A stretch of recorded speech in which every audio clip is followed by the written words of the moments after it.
साल 2018 उड़ीसा के बोलांगीर जिले के पाटनगढ़ इलाके में स्थित एक बेहद प्रतिष्ठित और साधारण सी दिखने वाली साहू फैमिली की कहानी है। इस परिवार के मुखिया थे रविंद्र कुमार साहू, जो पाटनगढ़ के जवाहरलाल नेहरू कॉलेज में प्रोफेसर थे। उनके साथ उनकी पत्नी संयुक्ता साहू, जो ज्योति विकास कॉलेज की प्रिंसिपल थीं, रहती थीं। उनके 2 बच्चे थे, सौम्या शेखर और एक बेटी। उनकी 85 वर्षीय माँ जेमा मणि साहू भी उनके साथ रहती थीं। यह परिवार अपने उच्च शिक्षा और प्रतिष्ठा के लिए पूरे इलाके में जाना जाता था। उनका बेटा सौम्या शेखर बेंगलुरु की एक नामी सॉफ्टवेयर कंपनी में इंजीनियर था। उनकी बेटी कजाकिस्तान में पढ़ाई कर रही थी। उस समय उनकी बेटी अपने भाई की शादी अटेंड करने के लिए भारत आई हुई थी। सौम्या शेखर की शादी सोनपुर इलाके की रहने वाली रीमा से बड़े धूमधाम से हुई। शादी में परिवार और मेहमानों ने खुशी से हिस्सा लिया। सब कुछ सामान्य और बेहद खुशहाल लग रहा था, लेकिन जिंदगी हमेशा एक जैसी नहीं रहती। शादी के ठीक 5 दिन बाद यानी 23 फरवरी 2018 को सौम्या की बहन कजाकिस्तान लौटने के लिए तैयार थी। उसे एयरपोर्ट छोड़ने के लिए उसके पिता रविंद्र कुमार साहू दिल्ली एयरपोर्ट तक गए। इधर सौम्या की माँ संयुक्ता साहू रोज की तरह अपने कॉलेज ड्यूटी पर चली गईं। घर में अब सिर्फ 3 लोग थे, सौम्या, उसकी नई नवेली पत्नी रीमा और उनकी दादी जेमा मणि साहू। दिन के करीब 1 बजे का समय था।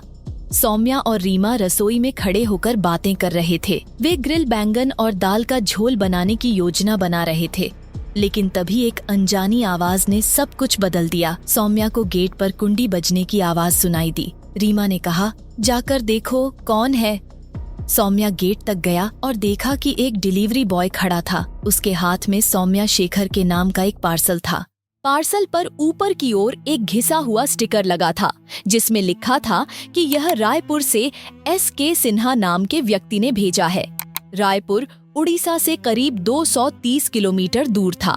पार्सल को हरे रंग के कागज में लपेटा गया था, जिसमें से सफेद धागा बाहर की ओर लटक रहा था। यह शादी का गिफ्ट लगता है, सौम्या ने पीछे खड़ी रीमा से कहा। इतने में उनकी दादी जेमा मणि साहू भी वहां आ गईं। उनकी उम्र भले ही 85 साल थी, लेकिन जिज्ञासा के मामले में वह किसी बच्चे से कम नहीं थीं। उन्होंने झुककर पार्सल को देखा और बोली, देखो, इसे खोलो, शायद किसी रिश्तेदार ने भेजा हो। सौम्या ने रीमा को अंदर से कैंची लाने को कहा। रीमा मुस्कुराते हुए रसोई की तरफ बढ़ी, लेकिन तभी दादी ने हंसते हुए कहा, रहने दो, मुझे लगता है इसे हाथ से भी खोला जा सकता है। सौम्या ने पार्सल को खोलना शुरू किया। हरे कागज से ढके पार्सल के ऊपर से सफेद धागा बाहर लटक रहा था। जैसे ही सौम्या ने उस धागे को खींचा, अचानक एक भयानक धमाका हुआ। यह धमाका इतना जबरदस्त था कि इसकी गूंज पूरे इलाके में सुनाई दी। रसोई में आग की लपटें फैल गईं। छत का प्लास्टर फटकर नीचे गिर गया। खिड़कियां चकनाचूर हो गईं और पानी का प्यूरिफायर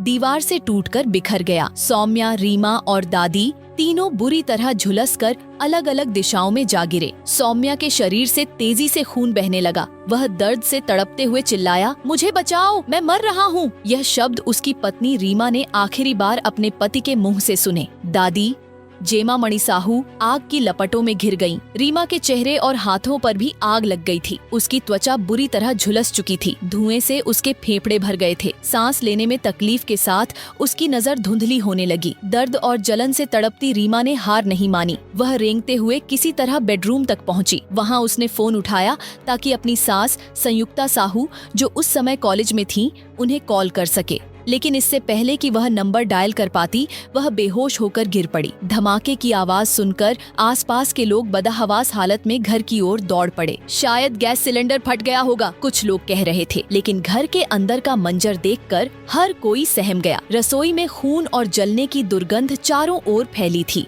पड़ोसियों ने तुरंत एम्बुलेंस और पुलिस को कॉल किया। तीनों घायलों को एम्बुलेंस में लादकर अस्पताल पहुंचाने की कोशिश की गई, लेकिन रास्ते में ही सौम्या शेखर और उनकी दादी जेमा मणि साहू ने दम तोड़ दिया। सौम्या और दादी के शरीर 90% तक जल चुके थे। रीमा करीब 40% जली थी, इसलिए उसे तुरंत गवर्नमेंट हॉस्पिटल के बर्न वार्ड में भर्ती किया गया। घटना की खबर मिलते ही पुलिस मौके पर पहुंची। शुरुआती जांच में पुलिस को गैस सिलेंडर विस्फोट का शक हुआ, लेकिन जल्द ही यह थ्योरी गलत साबित हुई। पुलिस ने बम स्क्वाड को बुलाया।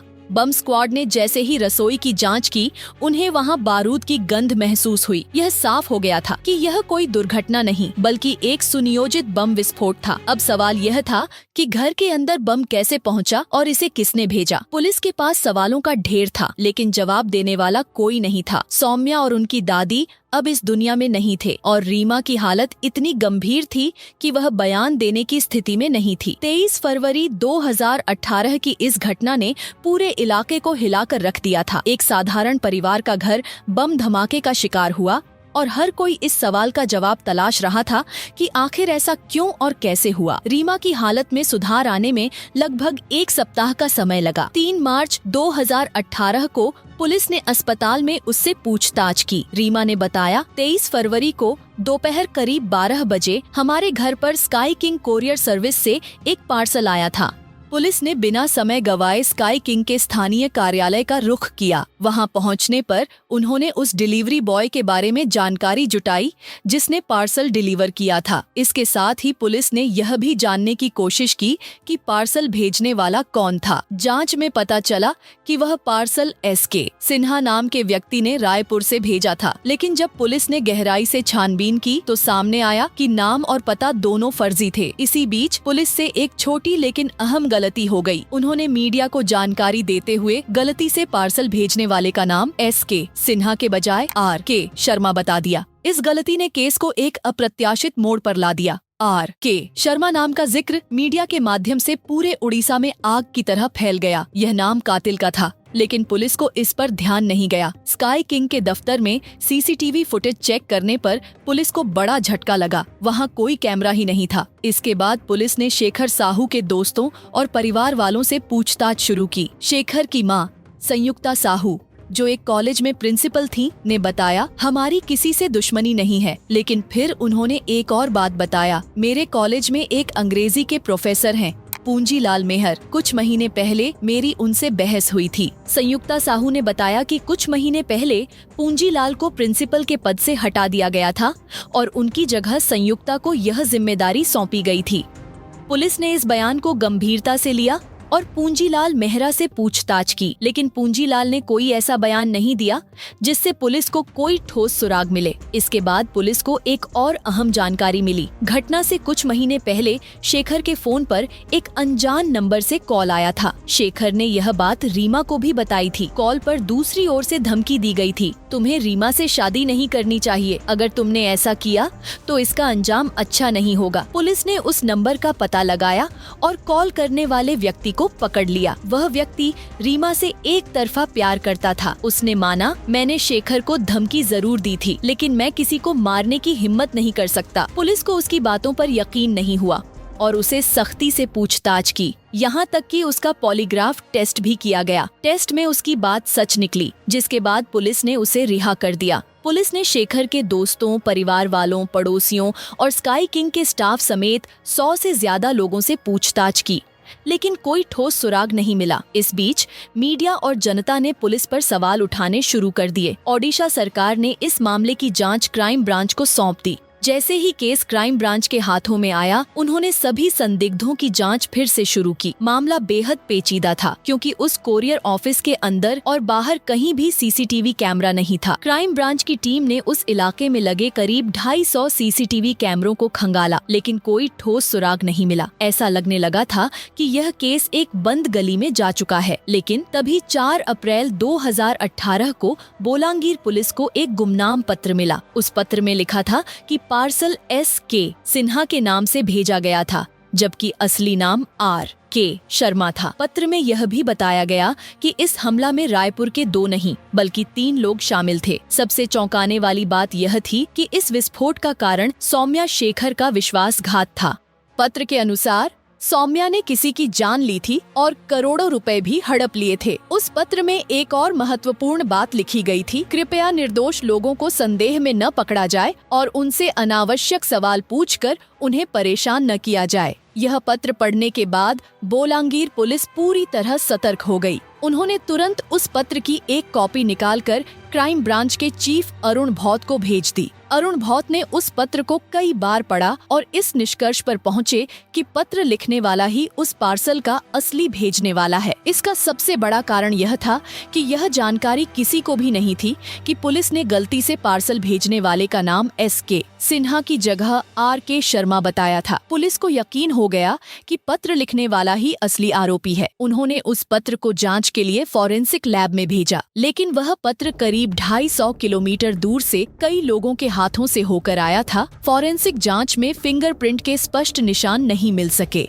जब कोई ठोस सुराग नहीं मिला तो क्राइम ब्रांच ने सोचा कि यह पत्र शेखर साहू के परिवार वालों को दिखाया जाए। हो सकता है उन्हें कुछ मालूम हो। शुरुआत में शेखर के परिवार ने कहा कि वे इस हैंडराइटिंग को नहीं पहचानते, लेकिन तभी शेखर की माँ संयुक्ता साहू की नजर उस पत्र पर एक खास जगह पर ठहर गई। उन्होंने पत्र को कई बार पढ़ा और एक व्यक्ति पर शक जताया। संयुक्ता साहू को शक हुआ कि यह पत्र उनके कॉलेज के प्रोफेसर पूंजीलाल मेहरा ने लिखा है। पहले पुलिस ने सबूतों के अभाव में पूंजीलाल को रिहा कर दिया था, लेकिन संयुक्ता साहू ने बताया कि पत्र में लिखा एक वाक्य उन्हें संदिग्ध लगा। उन्होंने कहा कि प्रोफेसर पूंजीलाल अक्सर बातचीत में कंप्लीट प्रोजेक्ट वाक्य का इस्तेमाल करते थे। हालांकि यहाँ एक छोटा फर्क था। बातचीत में वह कंप्लीट द प्रोजेक्ट बोलते थे, लेकिन पत्र में अंडरटेकिंग द प्रोजेक्ट लिखा था। इन बातों को ध्यान में रखते हुए क्राइम ब्रांच ने पूंजीलाल मेहरा को दोबारा गिरफ्तार कर लिया। इस बार उसे कठोरता से पूछताछ की गई। पुलिस की सख्ती के आगे वह ज्यादा समय तक टिक नहीं पाया और टूट गया। पूंजीलाल ने अपनी करतूत कबूल करते हुए ऐसी कहानी सुनाई जिसे सुनकर हर कोई हैरान रह गया। दरअसल साल 2009 में पूंजीलाल मेहर को उड़ीसा के ज्योति विकास कॉलेज का प्रिंसिपल नियुक्त किया गया। सब कुछ सामान्य चल रहा था, लेकिन साल 2014 में संयुक्ता साहू का ट्रांसफर उसी कॉलेज में हो गया। यहीं से संघर्ष की शुरुआत हुई। संयुक्ता साहू पूंजीलाल की सीनियर थीं और नियमानुसार उन्हें प्रिंसिपल की कुर्सी मिलनी चाहिए थी, लेकिन पूंजीलाल ने अपनी कुर्सी छोड़ने से इनकार कर दिया। इसके चलते दोनों के बीच विवाद बढ़ने लगा। पूंजीलाल समझ गया था कि वह ज्यादा समय तक इस कुर्सी को नहीं बचा पाएगा। साल 2017 में आखिरकार संयुक्ता साहू को कॉलेज का प्रिंसिपल बना दिया गया और पूंजीलाल को अपनी कुर्सी छोड़नी पड़ी। यहीं से पूंजीलाल के मन में बदले की आग भड़क उठी। वह अपनी बेइज्जती का बदला लेना चाहता था। यह बदले की भावना उसे मानसिक रूप से बीमार और खतरनाक बना रही थी। उसने न केवल संयुक्ता साहू से बल्कि उनके पूरे परिवार से बदला लेने का प्लान किया। पूंजीलाल ने स्वीकार किया कि उसने पार्सल बम बनाने की तकनीक कई फिल्मों और इंटरनेट वीडियो से सीखी थी। पुलिस ने उसके लैपटॉप से बम बनाने के 12 तरीके भी बरामद किए। उसने कॉलेज की लैब से कुछ रसायन चुराए और बाजार से विस्फोटक सामग्री खरीदी। बम तैयार करने के बाद बचा हुआ विस्फोटक उसने जमीन में दफना दिया। लेकिन इस खतरनाक योजना को अंजाम देने के लिए सही समय की तलाश थी। तभी शेखर की मां संयुक्ता साहू ने पूंजीलाल को शेखर की शादी का कार्ड दिया। यह मौका पूंजीलाल के लिए बिल्कुल सही था। उसने शादी के गिफ्ट के रूप में एक पार्सल बम तैयार किया। 15 फरवरी 2018 को पूंजीलाल ने अपनी खतरनाक योजना पर काम शुरू किया। वह कॉलेज गया, क्लास ली और जल्दी घर आकर अपना फोन छोड़ दिया ताकि उसकी लोकेशन ट्रेस न हो सके। इसके बाद वह पार्सल लेकर रेलवे स्टेशन पहुंचा। उसने ट्रेन का टिकट नहीं खरीदा ताकि CCTV कैमरों में उसका रिकॉर्ड न हो। रायपुर पहुंचने पर उसने एक ऑन्टो लिया और स्काई किंग कुरियर ऑफिस पहुंचा। उसने अपना चेहरा गमछे से ढका हुआ था। वहां उसने पार्सल बुक करवाया और झूठी पहचान SK सिन्हा का इस्तेमाल किया। उसने कुरियर वालों को बताया कि पार्सल में मिठाई है। 20 फरवरी 2018 को पार्सल शेखर के घर पहुंचा, लेकिन रिसेप्शन की वजह से उसे वापस भेज दिया गया। 3 दिन बाद 23 फरवरी 2018 को पार्सल दोबारा डिलीवर हुआ। उस वक्त शेखर की पत्नी रीमा किचन में खाना बना रही थी। जैसे ही पार्सल खोला गया, एक भयानक विस्फोट हुआ। इस घटना के बाद बोलांगीर पुलिस और क्राइम ब्रांच ने जांच शुरू की। पहले तो कोई सुराग नहीं मिला, लेकिन 4 अप्रैल 2018 को पुलिस को एक गुमनाम पत्र मिला। उसमें लिखा था कि विस्फोट की वजह विश्वासघात और लालच है। इस पत्र के आधार पर पुलिस ने प्रोफेसर पूंजीलाल को दोबारा गिरफ्तार किया। पूछताछ के दौरान पूंजीलाल टूट गया और उसने सब कुछ कबूल कर लिया। उसने यह भी स्वीकार किया कि शादी में शामिल होकर उसने परिवार को शुभकामनाएं दी थीं, ताकि उस पर किसी को भी शक न हो। पुलिस ने पूंजीलाल के खिलाफ कई सबूत जुटाए। कुरियर ऑफिस की रसीद, गुमनाम पत्र और उसके लैपटॉप से मिली जानकारियां। ये सबूत उसके अपराध को साबित करने के लिए काफी थे।